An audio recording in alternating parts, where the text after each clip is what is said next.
लुधियाना के सुनील और उसकी बीवी रीटा एक अच्छे और संपन्न परिवार से ताल्लुक रखते थे।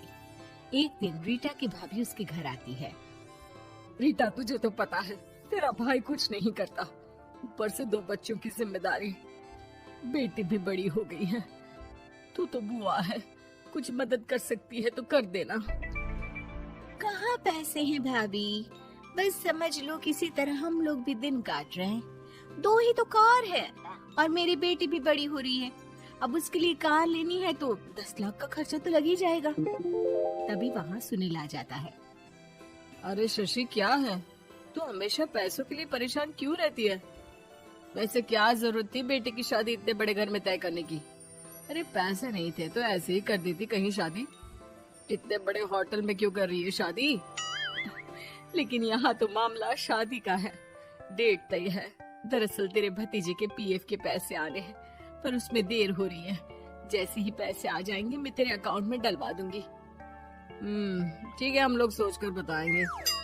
तभी वहाँ भतीजा आ जाता है। फूफा जी, आप लोग ही मदद कर सकते हैं, वरना तो कैसे काम होगा समझ में ही नहीं आ रहा। मैं वादा करता हूँ जैसे ही पैसे आ जाएंगे मैं आप लोगों को वापस कर दूंगा।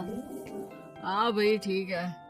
अब देख भाई, हमारे लड़के तो सारा दिन घर पर पड़े रहते हैं, ना कमाते हैं ना कुछ कमाने की इच्छा रखते हैं। लेकिन चल, ये ले, कितने पैसे चाहिए? जी 4 लाख रुपए। ठीक है, लेकिन पैसे ध्यान से वक्त पर वापस लौटा देना। सुनील मुसीबत के वक्त बीवी के भतीजे की मदद तो कर देता है, लेकिन उन लोगों के जाने के बाद देख ले रीटा, तेरे मायके वालों ने मांगा तो दे दिया, वरना इन लोगों का मुझे कोई भरोसा नहीं है। अरे क्यों भरोसा नहीं है? इससे पहले तो कभी इन लोगों ने आपसे मदद भी नहीं ली। हाँ, ली तो नहीं, लेकिन पैसे की किल्लत ही रहती है ना इन लोगों के पास। अरे ठीक है ना, नहीं लौटा पाए तो भतीजे के ससुराल से निकाल देंगे। सुना है बड़े घर में शादी हो रही है। सुनील और रीटा पैसे तो दे देते हैं, लेकिन अगले रोज ही। हाँ भाई साले साहब, क्या हाल है? ठीक हूँ जीजा जी। क्या बात है, सालों बाद आपका फोन, जरूर कोई बात होगी, बताइए ना। अरे वो तेरी बड़ी भाभी आई थी, बेटी की शादी कर रही है ना, तो पैसे लेने के लिए मैंने दे दिए 4 लाख। सोचा भाई किसी गरीब की बेटी की शादी हो रही है, पुण्य मिल जाएगा। अच्छा किया जीजा जी, उनका बेटा बहुत मेहनती है, जल्द ही लौटा भी देगा। वहीं रीटा भी फोन करके हर किसी को पैसे देने की बात करती है। रीटा की भाभी शशि के पास उसके भाई का फोन आता है। तूने सुनील से पैसा लिया है क्या? नहीं भाई, सिर्फ बात की है, बोल तो रहा है कि दे देगा। वो लोग मदद करने वालों में से नहीं है, और मदद कर भी दे लेकिन समाज में गा गा कर हालत बुरी कर देते हैं। अब गाने दीजिए ना भाई, मैं क्या कर सकती हूँ, मेरे पास कोई ऑप्शन भी तो नहीं है। बेटी की अगले हफ्ते शादी जो है। शशि की बेटी की शादी हो जाती है, लेकिन शादी के 1 महीने बाद ही सुनील का फोन भतीजे के पास आता है।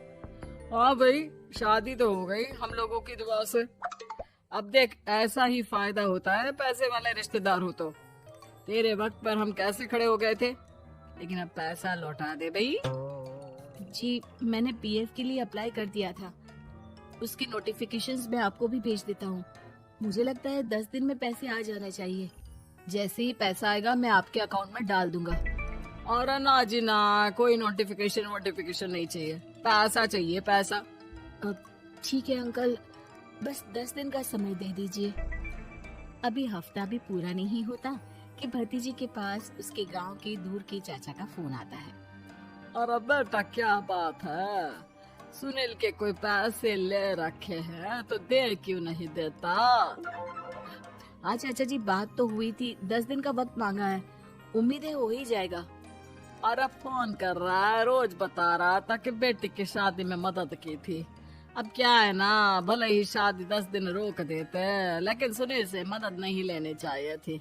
याद है ना, मधु की मदद करके कितना बदनाम कर दिया था उसने पूरे घर को सोसाइटी में।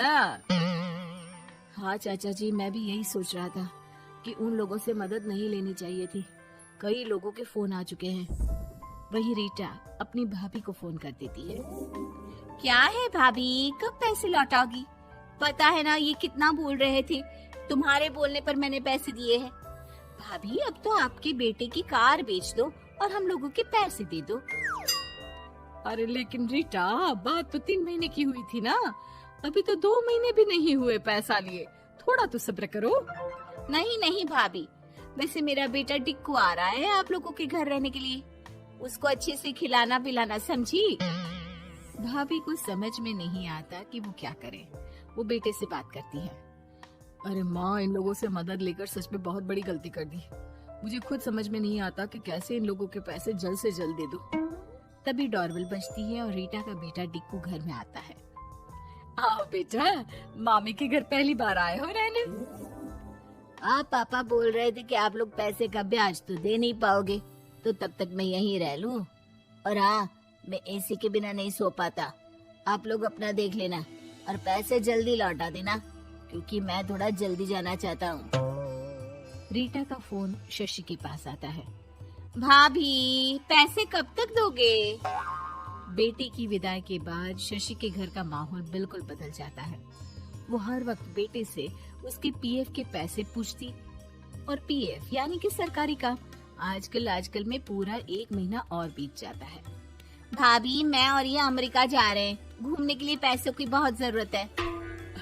रीटा, मैं पूरी कोशिश कर रही हूँ कि जल्द से जल्द पैसे का इंतजाम कर दूं, लेकिन पक्का नहीं बोल सकती। तभी सुनील का फोन भतीजे के पास आता है। देख, माना 3 महीने की बात हुई थी पैसे लौटाने के लिए, लेकिन अभी मुझे पैसों की काफी जरूरत है। मैं अमेरिका जा रहा हूँ, तो पैसे मैंने किसी से ब्याज में पकड़ लिए हैं। तू हर महीने 4 लाख का 20,000 ब्याज डाल देना मेरे अकाउंट में। सुनील फोन रख देता है, लेकिन भतीजा काफी परेशान हो जाता है। वो ऑफिस से शाम को घर आता है कि माँ पूछती है, क्या हुआ बेटा? बेटा माँ को सारी बात बता देता है। माँ भगवान के सामने हाथ जोड़कर खड़ी हो जाती है और रोने लगती है कि तभी बेटे का मोबाइल पर मैसेज बजता है। माँ, पीएफ के पैसे आ गए। और वो ऑनलाइन ही सुनील के पैसे वापस कर देता है।